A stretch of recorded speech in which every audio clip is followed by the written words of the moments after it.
here, I think. All right.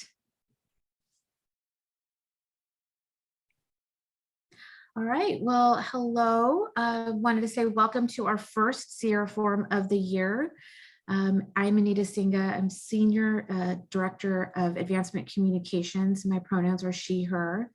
And I live on the occupied territory of the Miwok and the Nissenan people, otherwise known as Sacramento, California. First, I want to acknowledge the times that we're in as we're facing, just trying to manage our lives through a global pandemic. There are people who are struggling through impacts from climate change as we speak, facing racial inequities. So, I just want to acknowledge that I appreciate everyone's time and the space they're making for this call today.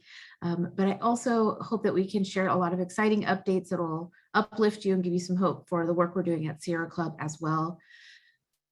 Generally, these forums are a way to give members and supporters a chance to hear directly from our staff and partners about our work to protect our air, water, wildlands, and communities. So in today's call, we are going to address a few big topics. We're going to hear about our board priorities, an update about our executive director search, overview of our 2030 strategic framework and program goals, as well as an overview of internal transformation and movement building. So it'll be about 20 to 30 minutes of discussion with our panelists here today, and we'll leave some time for Q&A. I will address ahead of time. We usually don't get to all the questions. So if there's anything that's pressing, we'll try to answer things as best as we can via email if we need to. And today I have the pleasure of introducing our acting executive director, Dan Chu, our managing director, Eva Hernandez Simmons, and our president, Ramon Cruz. And I really want to thank all of you for making time today for this call. I think it'll be a lot of great information. So I'm going to start with Ramon. How you doing, Ramon? So we've gone through a lot of change at the Sierra Club in the past year or even more. So I was wondering if you could give us an overview of our goals for our transformation and a high-level view of board priorities. All right. Well, thanks a lot, Anita. And hello, everyone. As Anita said, I'm Ramon Cruz. I'm president of the Sierra Club, and I use pronounce him, his. And I'm based in the greater Lenape territory in the unceded land of the Canarsie people, otherwise known as Brooklyn in New York. But as many of you know, I come from the Taino land of Boriquen, or Puerto Rico. And yes, Anita, you're right. We have gone through a lot of change in this past year, especially. And, but we have a lot of, strong leaders in our organization, and the board has been dedicating extra time to assuring we achieve our mission to protect our planet and people, and I always try to balance the reality of the difficult challenges that we have and how we create power by working together. So I've seen the power of chapters, grassroots organizers, community partners, and our supporters, such as many of you in this forum today, who have engaged in the fight for our democracy and advancing climate and justice solutions. So, by banding together, we can make a difference. And thanks to the political work funded by the Sierra Club Independent Action and Sierra Club Political Committee and our impressive alliance of progressive groups, voters across the country showed up in record numbers this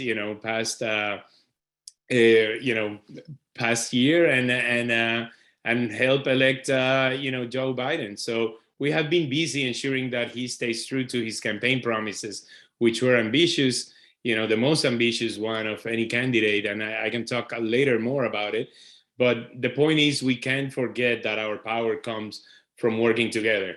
And, on the board side, much of our focus has been on supporting Sierra Club's efforts to reinforce and rebuild the organization internally by acknowledging where we have fallen short in the past. So we passed a series of resolutions after a process that we call structural assessment. And this followed a very inclusive and participatory 2-year process to improve work between the many parts of this complex organization, especially with chapters and groups, creating a new department of chapters, if you will, no, among other changes. And we're also in the middle of implementing a restorative accountability process to make sure that Sierra Club is a safe and inclusive organization to work and to volunteer for.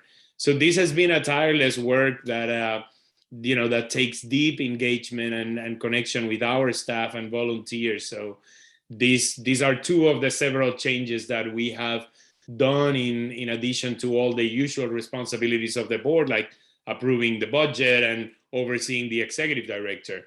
And to that point, I must add that the board has been very busy managing a leadership transition within the organization staff. As many of you know, back in August, Mike Brune announced that after over a decade of leadership at the Sierra Club, he would step down later in December, this past December, so just about a month ago or so. And we're very thankful for of course, for his time and leadership. When the Sierra Club championed the transition to 100% clean energy and became a much larger, more diverse and stronger force for climate action and environmental justice and healthy communities and protecting lands, and democracy. So, and I would add also that this past year, we said goodbye to a long time person involved in the Sierra Club. He was for a long time deputy executive director, Bruce Hamilton, many of you know. He retired after over 4 decades with the Sierra Club. So that was, these are, big changes for the organization. As of today, I can share that we have already identified a search firm that will serve as strategic partner in this work, and we are forming a search committee as we speak, and we hope to announce a new executive director towards the end of 2022, which of course, it's a pivotal moment, in this battle for the future of our planet, and all the work that we do to strengthen our organization to aid that fight. Now to finish, I've been speaking a lot, I apologize, but I'm very, very thankful for the current leadership of the Sierra Club and for them stepping up in such a crucial time. So I'm super excited to present you all to Dan Chu as acting executive director and managing director Eva Hernandez Simmons. And Dan and Eva, are a fantastic collaborative partners and are working very hard to build trust and expand transparency and strengthen the organization. So yeah, at the end of last year, the board also voted to approve the strategic framework, which will help guide our priorities and the budget setting process in the years to come. So, I'll stop here to talking so much, and I would like Dan to come in and introduce yourself and share a bit more about this work. Thank you. Thanks, Ramon, and thanks, Anita, for hosting us today. I'm really excited to give folks a update on where we're at and where we're going at the Sierra Club. So my name is Dan Chu. I am the executive director for the Sierra Club Foundation. And as of August, the Sierra Club Board of Directors asked me to step in an acting capacity as the acting executive director for the Sierra Club until such time they recruit and bring on a new executive director, as Ramon said, towards the end of 2022, early 2023. So I'm really honored. Just a little bit of my background with the Sierra Club. I came to the Sierra Club about 10 years ago from the National Wildlife Federation. And I was hired as the first national director for the Our Wild America campaign. And as a reminder, Our Wild America is really the work that the Sierra Club focuses on to protect land, water, wildlife, and get people outdoors. And I was really fortunate to join the Sierra Club during the second term of the Obama administration. And as many of you know, we had tremendous success working with that administration and partners, including tribal entities and local communities, to get hundreds of millions of acres of new national monuments protected of public lands and oceans. So really excited to chat with you all today. I'm chatting to you from the Bay Area. I am on Ohlone land, and my pronouns are he, him, his. So what I'd like to do is share with you a very short slide deck to go over the strategic framework that Ramon referenced. And then I'll turn it back to Anita to introduce Eva, and then we'll open it up for questions here in a little bit. So give me a second here, and I will try my best to do this. Hold on.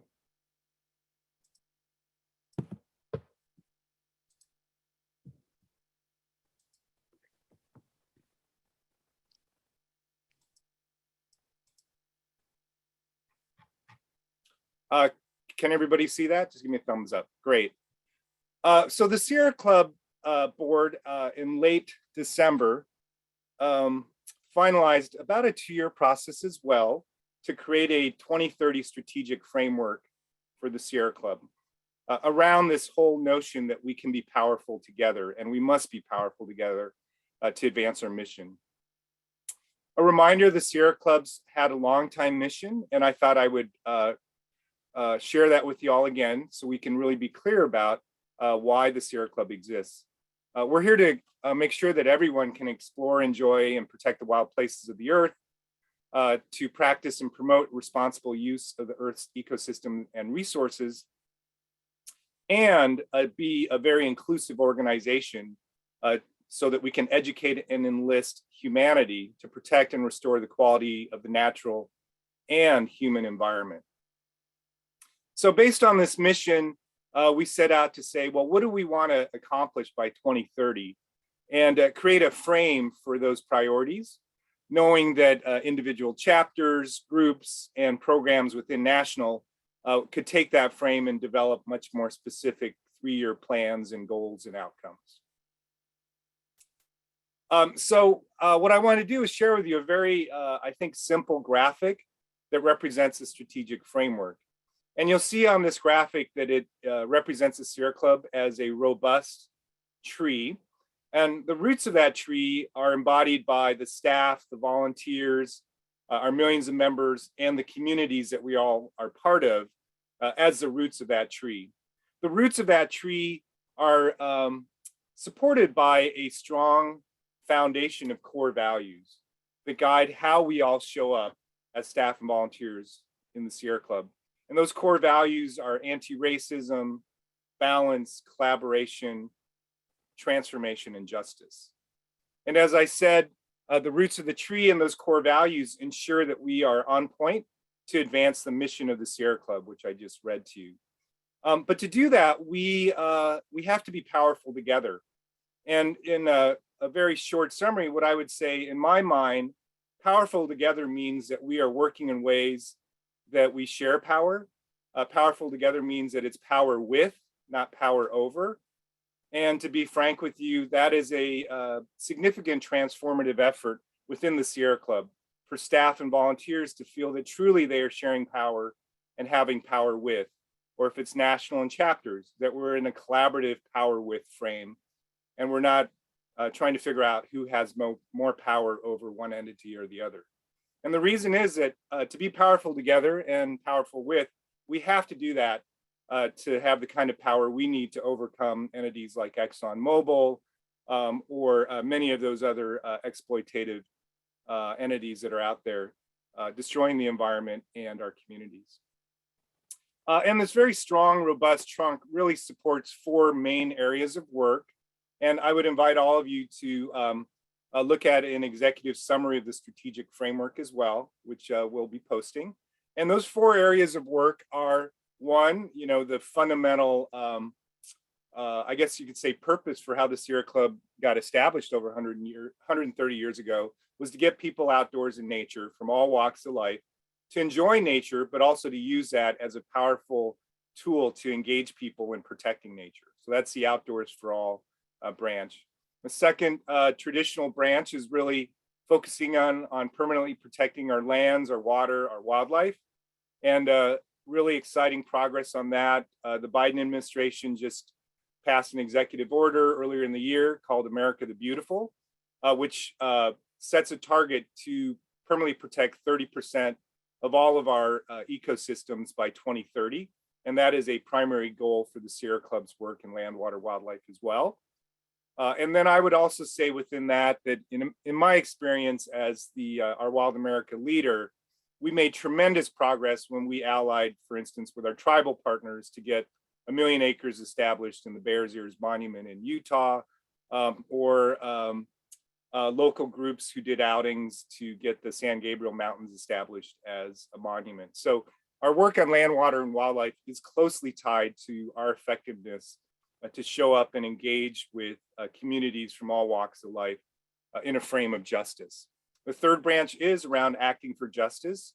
We believe in our mission demands that we ensure that every person in this country has a right to clean air and water, and also to affordable clean energy.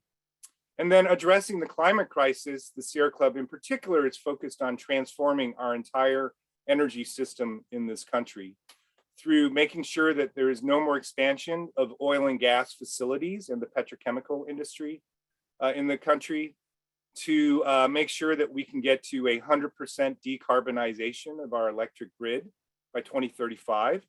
And that means that we continue to shut down coal plants at every turn, but also make sure no new gas plants are being developed. And the third is to shift trillions of dollars as quickly as possible from supporting the fossil fuel economy to supporting an economy that is sustainable and advances clean energy for all. The last slide I would just say is we're very focused on, well, what will success look like? How will we know when staff and volunteers are being powerful together? And so a few elements there is we believe that staff and volunteers will have a clear sense of shared purpose, goals, and those core values, that everyone will experience a culture supported by leadership, structures, and resources that is deeply grounded in equity, inclusion, and justice, and that everybody really understands how work and leaders at the chapter, local, and national levels meaningfully integrate to achieve shared goals and result in powerful outcomes.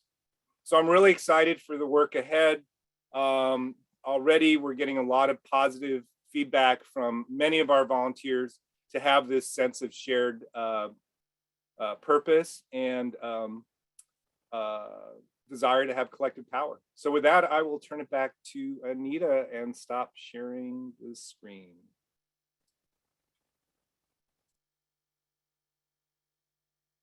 Thank you, Dan. That was really informative, and I really appreciate the visual of the tree with all of our values fertilizing this trunk for all the work that we're going to do. So I think that's a great way to present that.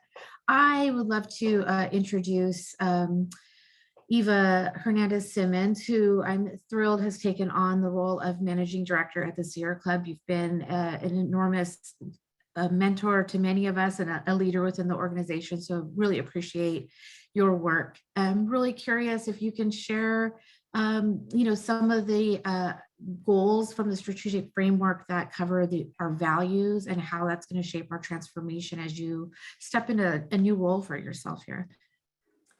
Absolutely. And thank you, Anita, and thanks, Dan and Ramon, and to all of our participants who've joined us this morning. So I'll take a moment to just introduce myself and then speak a little bit to your wonderful question. So Eva Hernandez Simmons, Managing Director, she, her pronouns, and I am in the Tonkawa, Comanche lands, and many other Indigenous communities who have called this place home over time, also known as Austin, Texas. And I started at Sierra Club 12 years ago, and I started as an organizer with the Beyond Coal campaign. And what brought me to Sierra Club at that time was really twofold. One, I wanted to fight climate change, and I looked around the movement and I saw Sierra Club's work as some of the most powerful work. And two, I want to build power. And it was Sierra Club's just really vast volunteer and chapter network that made me think, wow, I really want to be a part of that. That's really powerful. And what keeps me here is, well, I think those things are even more critical today than when I started 12 years ago. And I truly believe that Sierra Club as an organization is set up to be even more impactful than we've ever been. We're a 130-year-old organization, and we have evolved greatly over time. We've been through many iterations as an organization. And as Ramon and Dan both spoke to, we are currently in the midst of significant and intentional organizational change. And our transition, this transformation, is really grounded in this belief that the only way to achieve our vision of a healthy environment is really to become more equitable and just, and to become an anti-racist organization that understands that climate justice is racial justice. And we have a plan. We have a plan to get there. So our strategic framework that Dan laid out is this really critical North Star, and it brings together our really expansive community of over 850 staff and over 7,000 volunteer leaders with significant responsibility, and our powerful donor network, millions of members and supporters. So to speak directly to your question, within that strategic framework, we have an organizational health goal. And I'll take a moment just to read that. That vision is that Sierra Club becomes an interdependent organization where staff and volunteers are supported to take risks, learn, and live our values in service of our shared mission and vision. And that Sierra Club is a place where we practice balance, compassion, sharing power, being accountable for results, and advancing justice. And this is really important because the healthier our organization, the more impactful we will be. And so it's critical that Sierra Club is an organization where people can come to work and volunteer and know they are supported, and they can put their energy into these really critical fights ahead of us, because we're in a now or never moment. So in my new role as the managing director here at Sierra Club, I think about this every day. And I know Dan and Ramon do as well. And Dan and we've been partners for years, and I've really appreciated getting to work with Ramon as well in recent years. So every day we're working to make our organization stronger, and we're developing new strategies for our work and really creating those conditions to succeed. So I look to some of the work we're doing, for example, in the Gulf, in my backyard, to stop LNG facilities, or the work that brought me to Sierra Club, which was fighting coal plants, fighting pipelines, our critical work with partners to build new models for the clean electricity economy that centers equity and what we are fostering, of really emerging from this fossil fuel era. So in order to really stay focused and stay diligent and be consistent, we need a strong and healthy organization. And our commitment to racial justice is really part and parcel to that.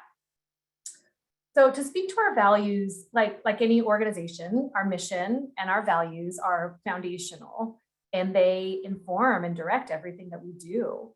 So we're very proud. I'm very proud that our board of directors recently did approve this set of core values for the organization, and that really makes us powerful together as we do this collective work to advance our mission.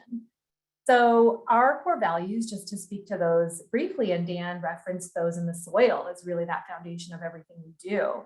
So the first being anti-racism. And what that means is that we commit to shifting power away from white supremacy, to repairing harm, and ending structural racism.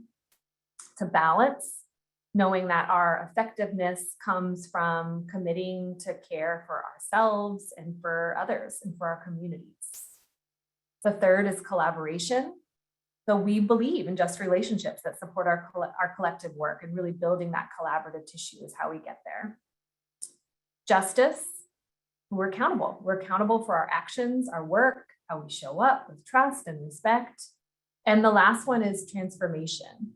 We're committing to changing our relationships to power and privilege and oppression. And this is for ourselves, for the organization, and for future generations to come.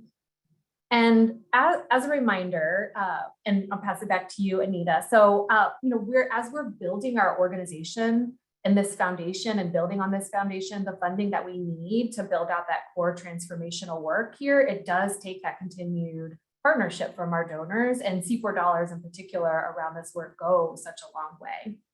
So I'm very grateful for everyone on this call, and I'll pass it back to you, Anita. Thank you. That was a very grounding overview of our values, which I know will be important and a big part of our work. So I'm going to go over to Dan, because I think between what we just heard, we see some big picture goals that are going to be multi-year, right? Like all this transformation is not going to happen in this, in a short amount of time. It's how we're looking forward for a while. But I think people are really curious to hear, like, what are our program goals for this year? There's a lot happening within the world around us, but what are we pointing to keep us focused at the organization? Dan, I'm going to pass that question to you. Yeah, great question. So as everybody sees, that is a strategic framework that is aspirational to 2030. So much work is underway right now to get clarity on 3-year outcomes. What do we want to accomplish by the end of 2024 in each of those programmatic goals, as well as the power building goal, and as Eva stated, our internal transformational strengthening efforts as well. So, and the reason we picked the end of 2024 is the end of the first Biden administration. It just seems like a significant time, as always, for leadership change through major elections. So we didn't want to look far past that and adjust based on the major elections in 2024. So laying out those 2024 outcomes, one thing I would say is that, as for instance, we're laying out 2024 outcomes tied to, acres protected towards that 30 by 30 ecosystem goal, or tons of carbon that is reduced towards the 2030 decarbonization goal of the grid. We are also asking everyone to integrate in what are the justice and inclusion elements of that as well. What communities are you partnering with that are most powerful and effective? And what would you say is an outcome that ties to that shows that we have greater power in our chapter and outings networks as well? So as we're advancing those programmatic outcomes, how are we also making sure that creates stronger, more resilient grassroots through our chapters and groups and networks in every state? Great, thank you. Yeah, and framing it to the next 3 years is more accurate, because this work keeps unfolding. Yeah. So I'm going to go to Ramon, and I've definitely have noticed, and I really have appreciated how you've shown up in so much of our advocacy last year at the federal level.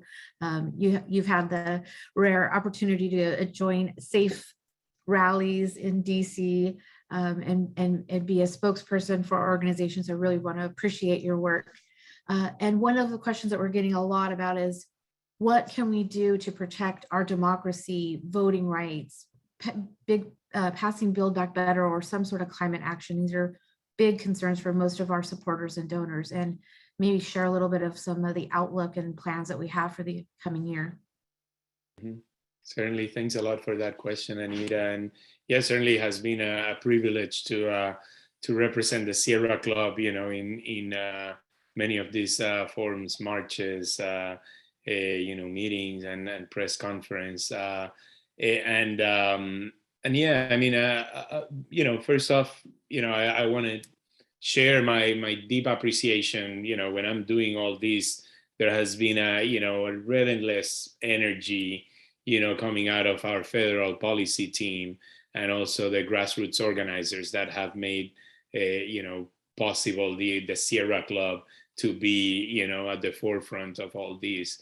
So, the process to pass the bipartisan infrastructure bill was a successful coordinated effort. And we, at that point, stop and celebrate passing this significant investment, not just in rebuilding roads and bridges, but in directing an unprecedented level of funds to support the replacement of lead pipes, convert clean school buses, establish a network of, electric vehicles charging infrastructure, and plugging orphan oil and gas wells. So there's a lot of things happening here, but also we have to remember that we elected, and the American public elected, Joe Biden and the Democratic majority, on the promise to deliver an even greater transformational change.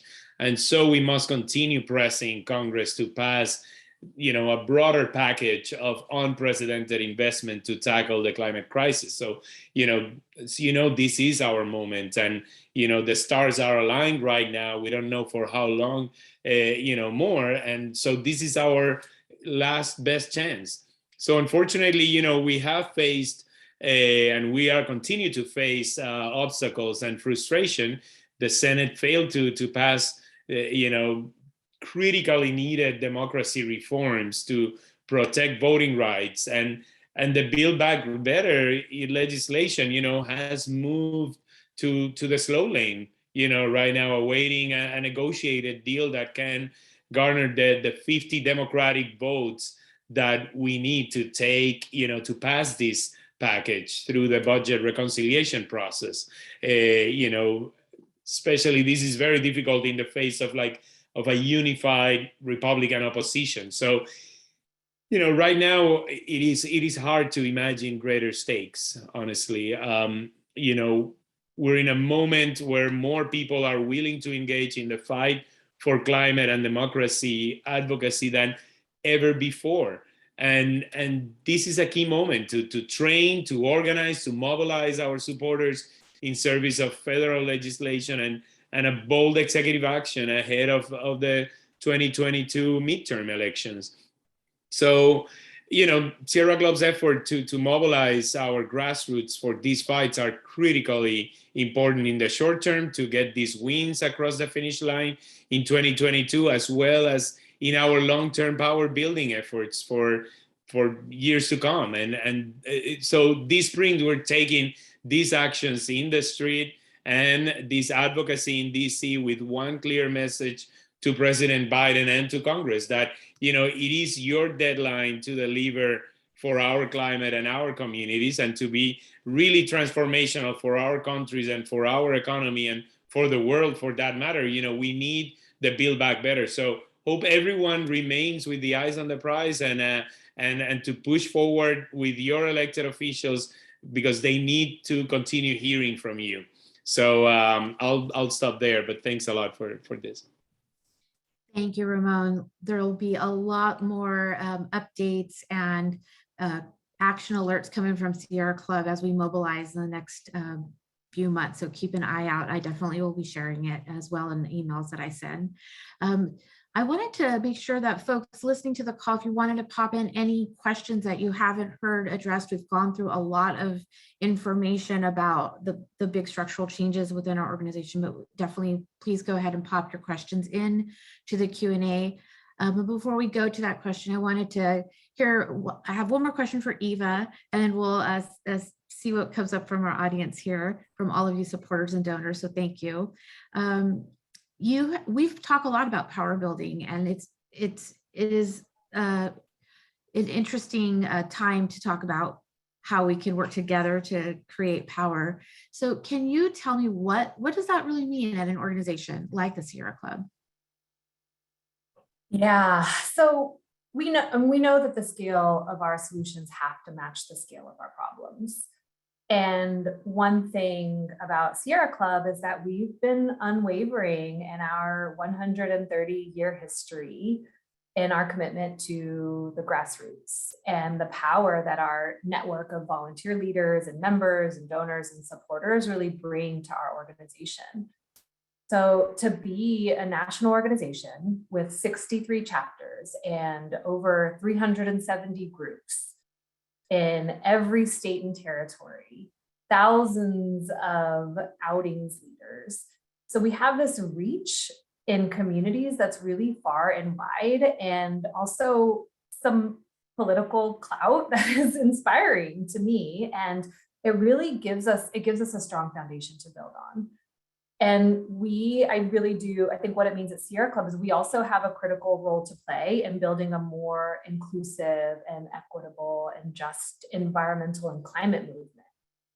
So, so many of us we've already started to feel the impacts of climate disasters. And I know I have, living here in Texas, and that's on top of our crumbling democracy and the experiences of systemic racism and entering our third year of a global pandemic. And so I'll tell you, getting outdoors in nature has been a saving grace for me and my family and so many people in my community.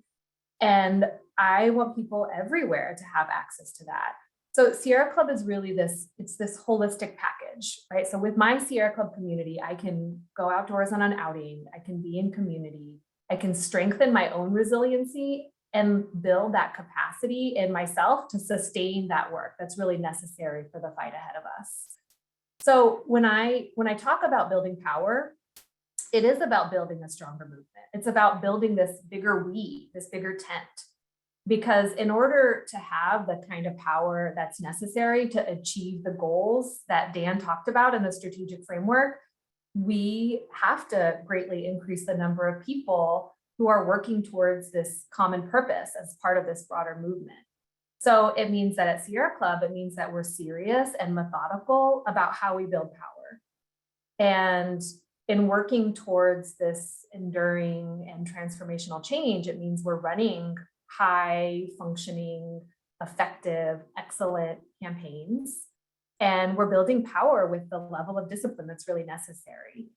So, in this regard, we have a destination, we have a map, and we have a plan to get there. And it really is going to take all of us. Thank you, Eva. It's very inspiring. I'm looking forward to the work together. I have a question for Ramon, where a lot of folks want to hear about our chapters. And there has been some changes that have come that are part of the structural assessment that has been a 2-year plan. So I was wondering if high level you can talk about what you see, how we're going to be working with our chapters, any of the changes that you can address on today's call. And if we can't go deep enough in some of the chapter work, we can again later in the year have another call with all of our supporters who are curious about how we're all working together at national and chapter. Okay.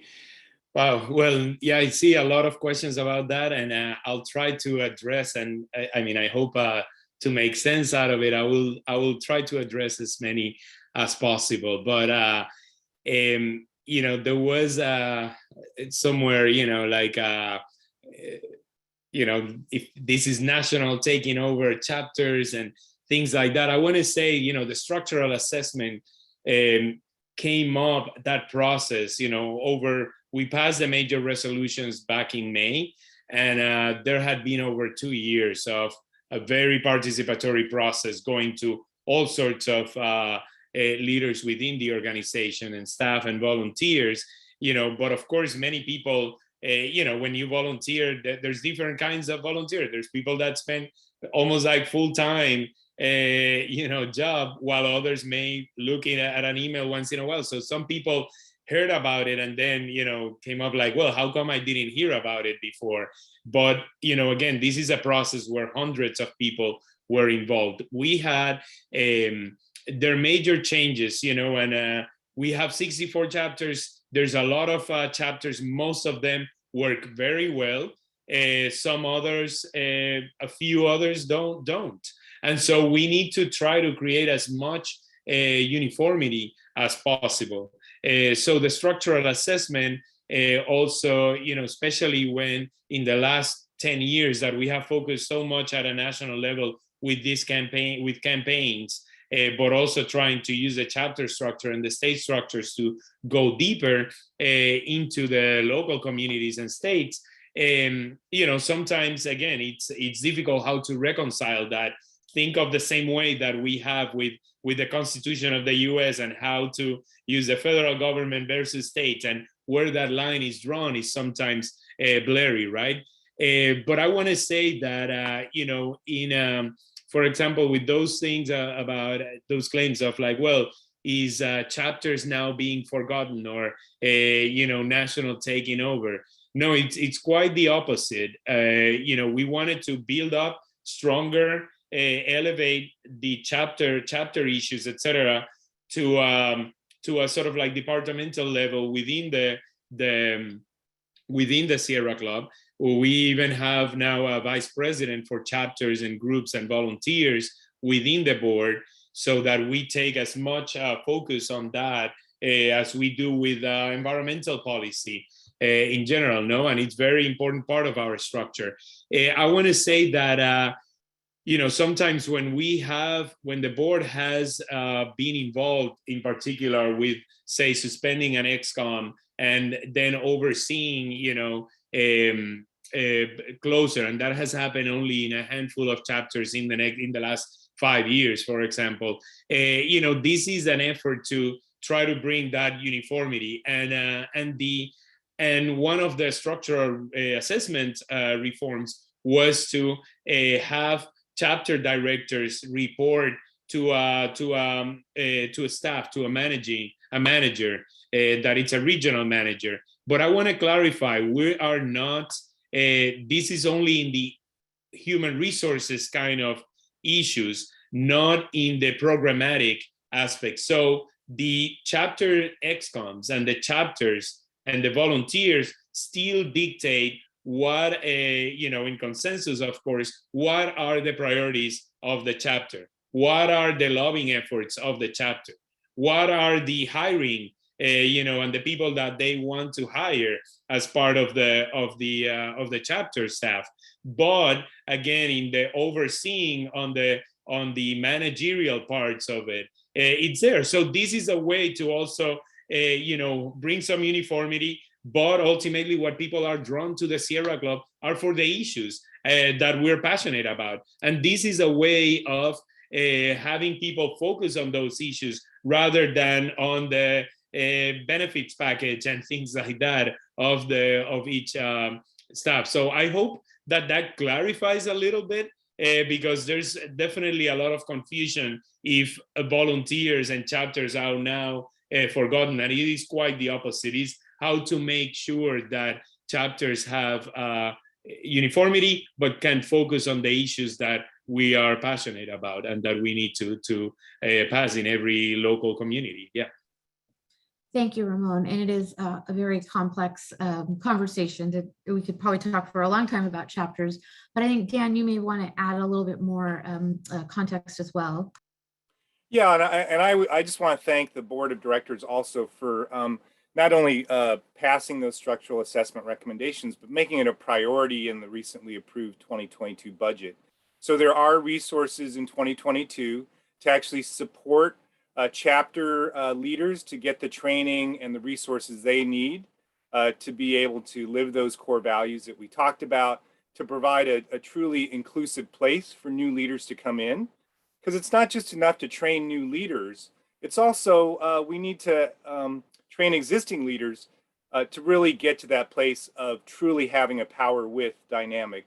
As new leaders come in, there can be a challenge for those new leaders to feel that they don't have the gravitas or the kind of implicit authority that someone who's been there for 30 years may have. And the reality is, to truly be a leader, you need to provide that space for others to share that leadership with them at the chapter level, and at the same time really create that true sense of inclusion, because there's way more work to be done than we have right now in leadership at the national or chapter level, and we need as much help as we can, but we need to do that in a way that really provides seats at the table for new leaders as they're coming in.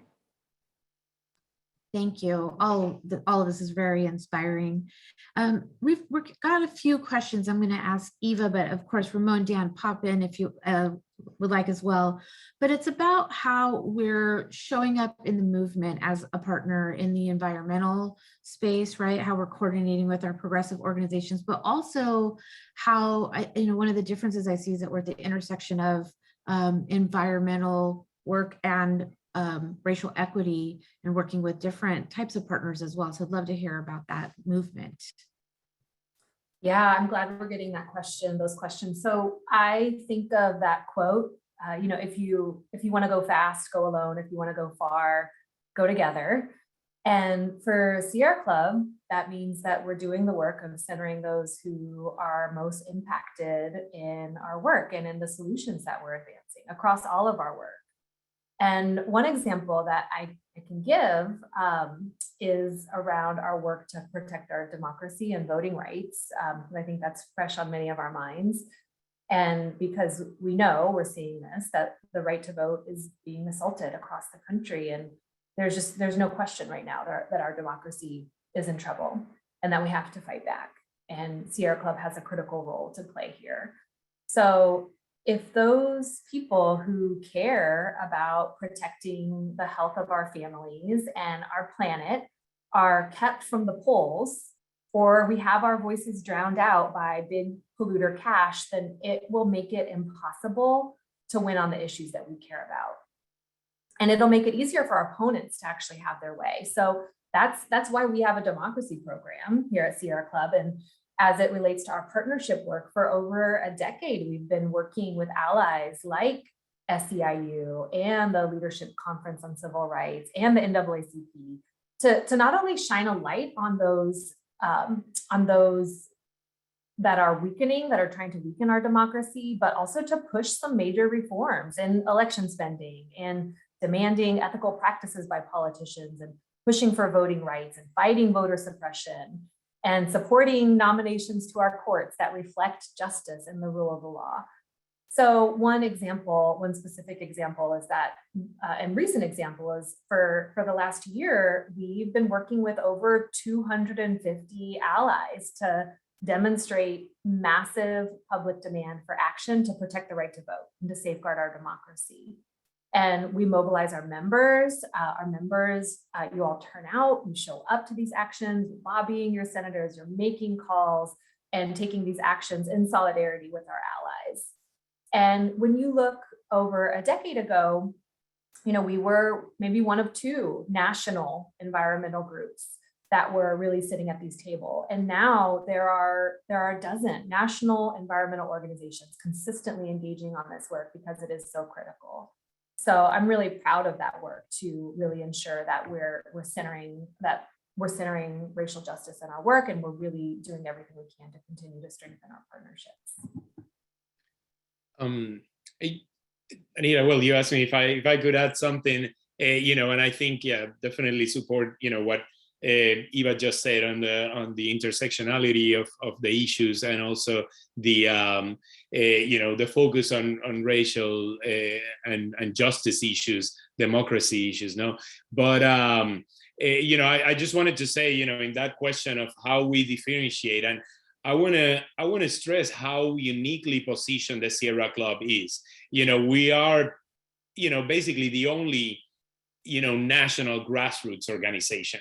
So, national and grassroots often, you would see it as opposing things, or it's almost like a paradox, no?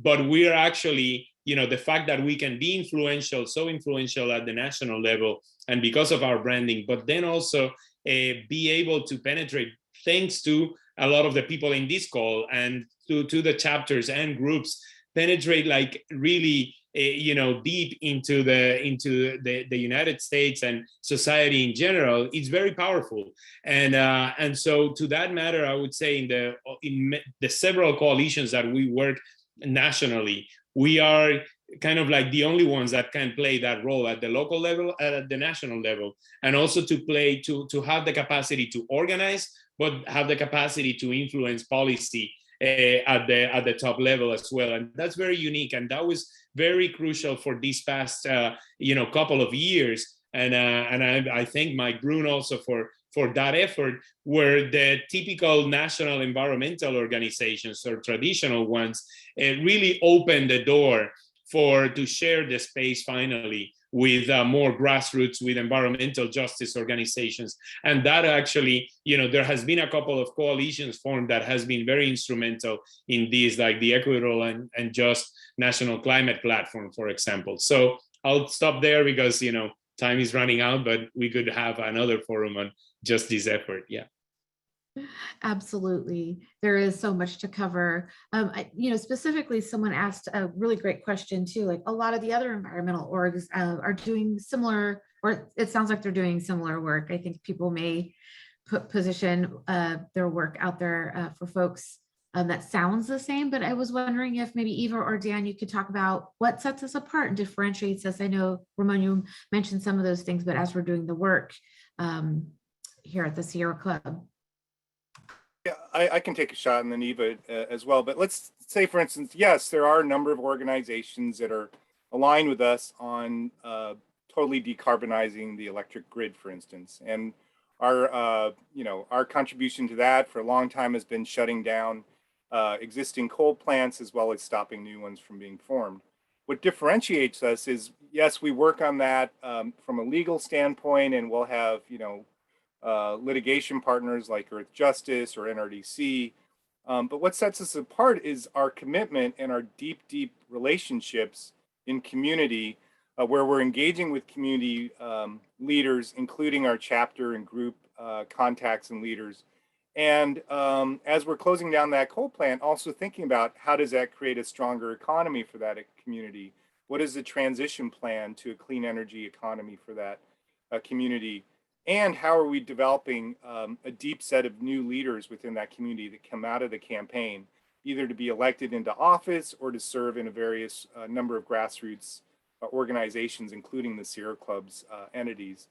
So I think that's what differentiates us, is we're not only in it for the short haul of shutting down that coal plant, we're in it for the long haul of how does shutting down that coal plant create a stronger, more resilient set of leaders in those communities to continue the work. Thank you. Well, we have a few minutes left, and I have one overarching question that I wanted to ask all of you. Doing this work, fighting for our democracy, climate justice, caring about our communities and our staff internally, it's a lot. It can be exhausting, tiring work, but it's also inspiring. So as you all as leaders are doing this work, how do you keep your energy up? How do you keep hope and optimism during these times of everything you're all carrying as well? Go ahead and jump in however you like. Yeah, I mean, I guess I want to tie that in with a thank you. What gives me hope is just seeing the continued enthusiasm and support we're getting from all of the donors and supporters of the Sierra Club and Sierra Club Foundation, not just in dollars, but in the time that they invest in volunteering, in the time they invest in giving us, really smart feedback and advice.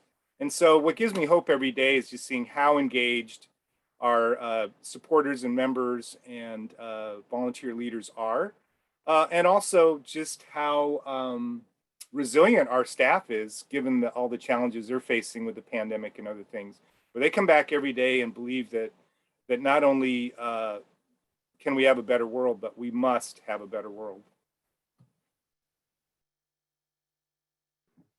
Happy to jump in here. So yes, to everything that Dan said. And I will say, for me as well, it really is one of the things that does give me hope is it's our people. Like Sierra Club is such a true community. And when you look across the board at our staff and our volunteers and our donors, like our community is fierce and determined and unwavering, and just hearing the stories every single day of what our staff and volunteers are leading and the impact that they're having, while also we're all navigating such a complex time in our lives and in our country's history, and to have that fierce determination. And I think also because we're a community, people are able to pass the baton when needed. And it's so important that we're able to find that balance in our work and in our lives. And that's not always possible, but we know it's something that we strive for. It's one of our newly adopted values. And the way that people really strive to live those values is incredibly inspiring and impactful.